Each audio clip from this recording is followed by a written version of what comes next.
Notre cher Yossi du Maroc pose une question extraordinaire.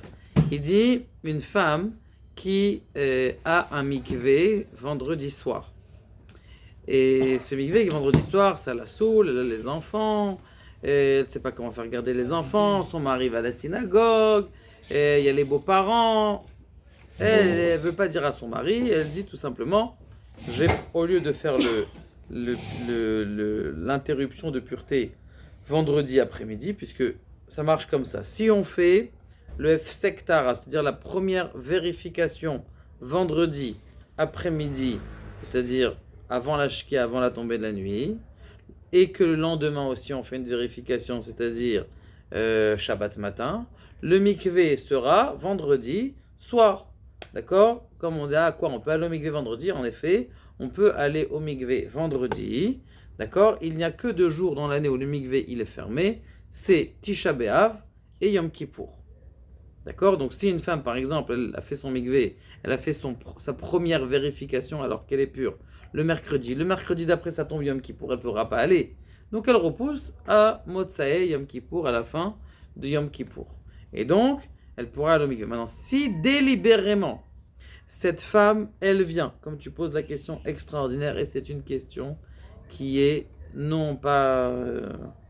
qui vient tous les jours, sur tous les jours, et qui est très triste. Eh bien, cette femme, parce qu'elle pousse son mikvé, parce qu'elle veut pas ce jour-là, ou parce que, pas qu'elle a un doute dans la halakha, si elle a un doute dans la halakha, on ne parle pas. Mais si elle fait ça délibérément, eh bien, c'est marqué qu'elle fait souffrir son mari. Dans le Zohar HaKadosh, c'est marqué qu'elle fait souffrir le monde entier et qu'elle cause des préjudices à tout l'univers parce qu'elle a fait repousser son mari un jour dans son mikvé. Elle dit, mais comment c'est possible? Eh bien, c'est comme ça que le Zohar est dit. Maintenant, si c'est avec le consentement du mari, c'est la question que tu voulais poser, c'est quoi ta question? Bon, Hachem, en Israël, il y a beaucoup de mikvés, il y en a à tous les coins de rue. En France, des fois, il faut voyager avec la voiture. Ok. Alors, en effet, si le problème il est en France et qu'il faut voyager avec la voiture, donc le mari il comprend, et là ça rentre aussi avec le consentement du mari.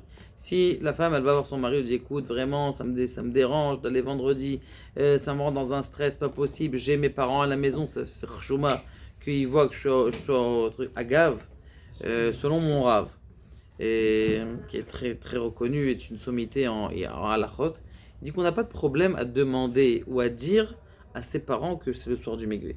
De dire à quelqu'un d'autre, sûrement pas. Surtout aujourd'hui, c'est la mode, dans les nouveaux religieux comme ça, ou ceux qui sont dans le chemin. Ouais, ce soir j'ai le mikvé, je suis désolé, je pourrais pas venir. Attends, je comprends pas, c'est quelque chose d'intime. T'as pas à dire quand est-ce que c'est ton mikvé. Même si t'as de très grandes copines, la seule personne à qui tu peux dire, ta mère qui est là à la maison, elle te garde les enfants, bon, elle comprend, elle s'en fiche en plus, c'est une maman, elle sait, elle t'a fait grandir, elle t'a changé les couches, donc il n'y a pas de problème ici.